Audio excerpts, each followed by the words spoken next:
If we're doing a fractured hip, so TFN or screw we talked about in class, we use a fracture table because you need traction.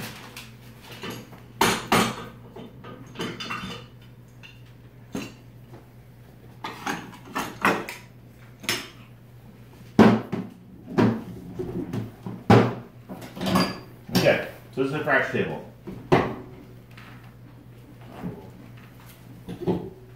Parts you're definitely going to need a perineal post. If you have that in the room, you're going to need the holder that holds the traction device for the leg that's injured. You're going to need a well leg holder, the leg is not injured.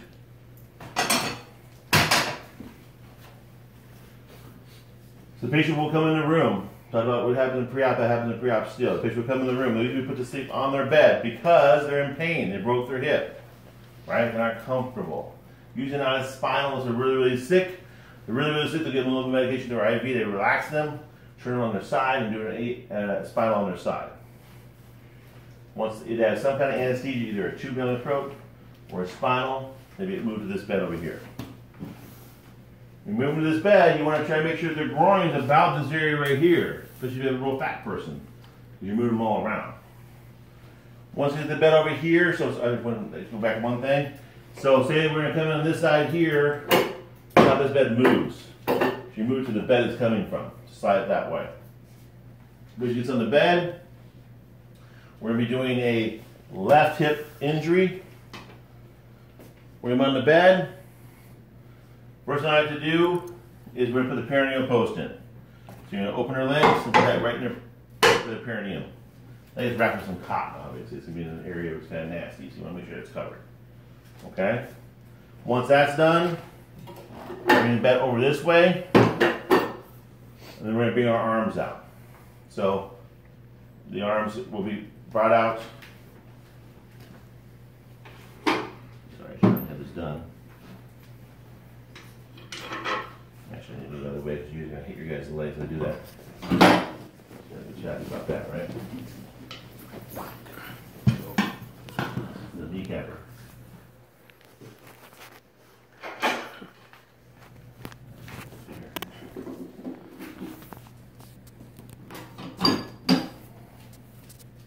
These two clamps here, these are called bar clamps. Some of the small clamps you have, these are for a fracture table because you need to have it on these arms here. These arms are ready to loosen. I made an x-ray for it. You have a clamp down here for the traction device, which will be on here.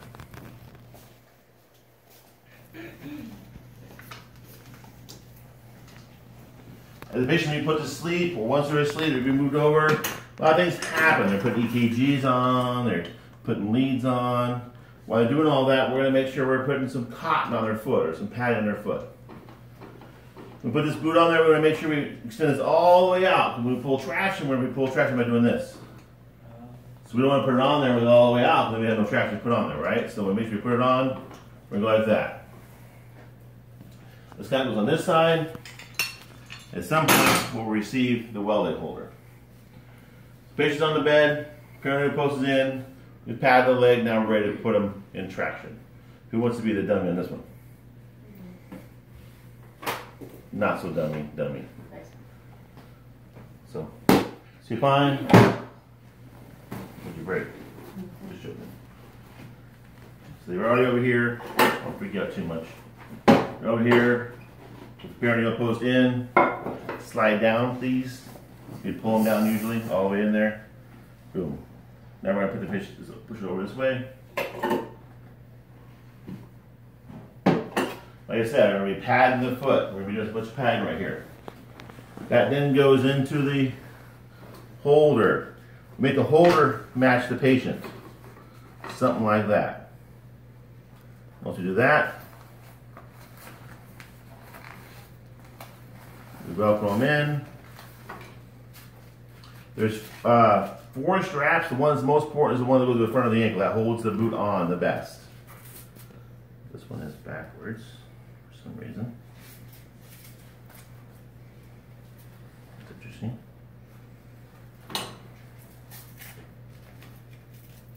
You have to make sure this is very, very secure. it's not secure and the foot falls out in the middle of surgery, not too good. You don't look highly upon you if your foot falls out. So secure the one right in front of the ankle very, very snug. You go to your foot one. If things like that happen in a surgery, I mean, what's the recourse? They just look at you like you're an idiot. Usually know it's happened before it happened. You start seeing the foot slide out. Yeah.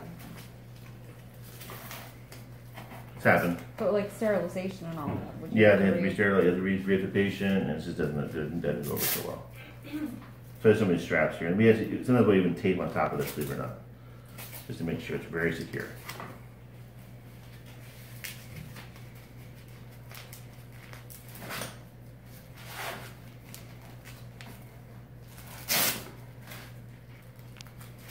So that's in there. Pretty secure. So we don't do any trash on there yet. Now we go to the well leg. She's obviously young. Most people aren't this young. So what the doctor's going to do is they're going to check to see how high can the foot come out and over. We're trying to get out of the way. And see, I'm going to come in here and x-ray her hip. So we make sure this is out of the way as best we can. We're going to flex it as much as we can. You're going to x-ray rotate as much as we can. That being said, we're going to kind of match that position. With this being to the knee part. Then you kind of put it in there lightly. It can't fall down, but I want to make sure it's not too tight. Bring the leg up. Try to find a position that fits her. What I don't want to see this right here is kind of close to her leg. I don't want that pushing on her legs. You can get a nerve palsy from that, okay? So like that, it's pretty close to what I want. I'm going to make it start tightening it right there. I'm just going to adjust it a little bit. And try to bring this out just a little bit further. Snug this down.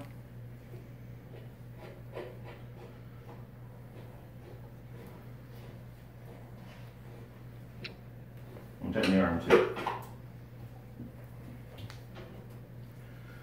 We're going to pad this a little extra. We're going to put an A-strap on top of this. Both legs are in.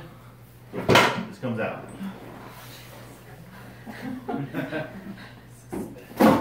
Kind of wild, right? We start to bring the bed up a little bit now.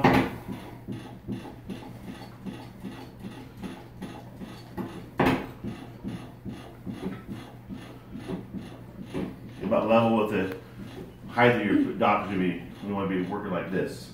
Not too low, not too high. We operate from this side, obviously. So what you guys really need to know, there's a reduction maneuver for a fracture of the hip. It's abduction, manual traction. It's kind of weird, doesn't it?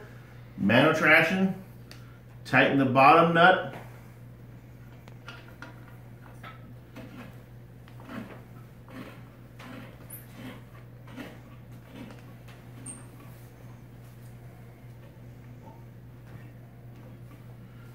All the way tight, so let it go.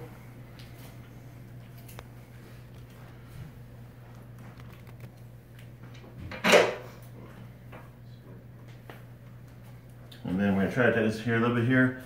Internal rotation until the knee is straight up. Loosen this here. Feel the kneecap. Till knee straight up. Remember, this is broken up here. So we're going to try to realign it. So we have abduction. Traction, rotation till the kneecap straight up, then adduction. Okay, we're going to fall off a little bit. No. Too painful? No? Okay. And you're going to add that quite a bit. That's usually reduction will reduce the fracture. C-arm comes underneath here, beam here, beam here. You get AP, and flip it over, you get a lateral. So the position will be. If you have someone that's really, really big, you're going to take their top of their body and you're going to do this. You need to get to here. Someone's really big, their belly's hanging over, can't get to it. Literally pushing the belly out of the way so you get the greater troch. The initial maneuver is right there. You need to get the greater troch. It's your first position you need to go. Now they're going to look at it, it's reduced, they're happy, they're going to take a metal object, either a Simon pin or something. They're going to get the positioning. They're going to take a picture of where the fracture's at, alignment of the femur, lateral alignment of the femur, make a cross mark, top of the greater truck. Now we kind of know where we need to be. Now, we do another unsterile U, into the crotch, up the body, one right here. We go scrub. We don't need hoods, it's not a total joint. They're gonna prep the body from here, all the way to about here. Now we come in, the surgery goes really, really fast. One more x-ray, small incision about that big, maybe about 3 to 4 inches. Right there, first initial spot, put a small drill hole in there, get that, put the rod down the femur, screw through the head, and then put a locking screw down here. It's about 20 minutes, it's really fast. Boom, boom, boom, boom, boom. At this point, you're not really doing much.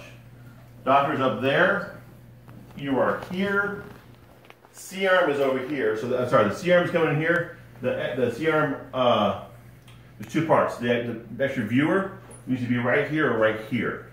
So your hardest part is you need to help the doctor, but keep your head out of the way.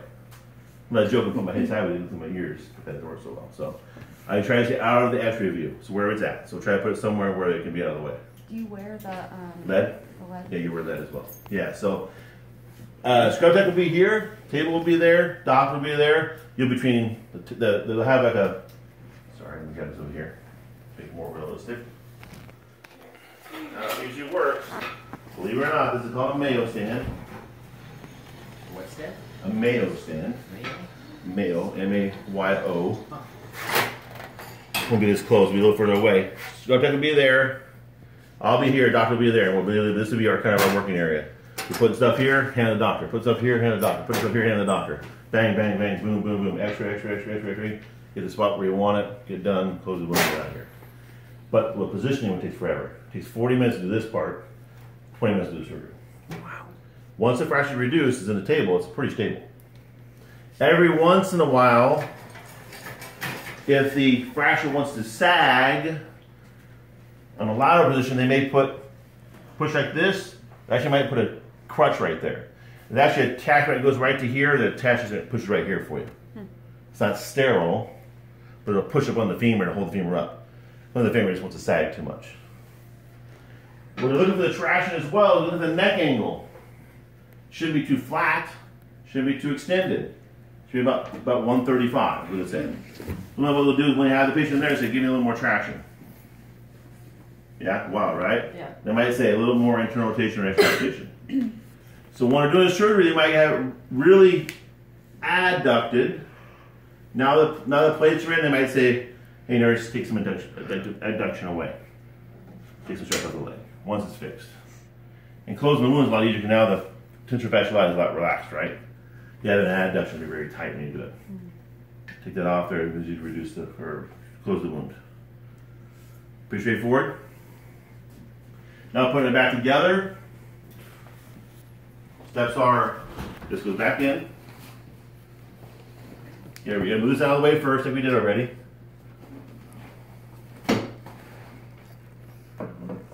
Does it have a name, that piece? Diving board. Diving board? What is it usually used for? It's the This catch. right here. Yeah. It's the leg part of the bed. Right? Yeah. Okay. There's a quick question there. Like, Yeah. I walk into Like, the kind of weird- right as I like finished the question, I was like, That's fine. That's what oh. I said, there's a quick question here. Yeah. Something they don't know It's on about. film. That's all you need to know. Take our So many perineal post out. So many of my mistakes. If you have someone really big and you're worried about them falling to bed, leave the perineal post in. It's a good place to keep it, okay? It's not a bad thing. Take traction off. What about the arms? They'd be on arm boards. Okay. Yeah. And the arm, sorry, good questions. This would be an arm board out like this. This has got a pillow on it and strapped across the body. We're going to be drilling right here. Mm-hmm. I apologize, I didn't tell you that. That's a good question. Do these tables have weight limits? About 300. You just get it. You gotta get like the heavier duty table that.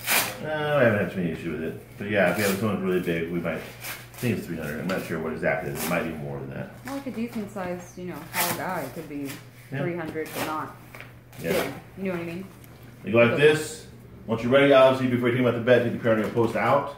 Make sure you get thrown away. You get thrown away all the time. It's $250. Oof. Wow. It is radiolucent. The patient will be lowered, not put in a bed. Ta-da. Pretty cool? Yeah. So it usually takes 2 people to do that, put the patient on the bed. You need 1 patient, you need 2 people. So you're going to do groups of 3. What's that? Police fall asleep. Yeah. And then groups of 3, so we have you go outside. Please, we have patients here, be quiet, do not get too loud. Bring 3 people at a time, we'll do them, we'll run them through here. Cool. So go out, 3 people stay in, the rest of you go out. Stand in the hallway, but be quiet, be respectful, please.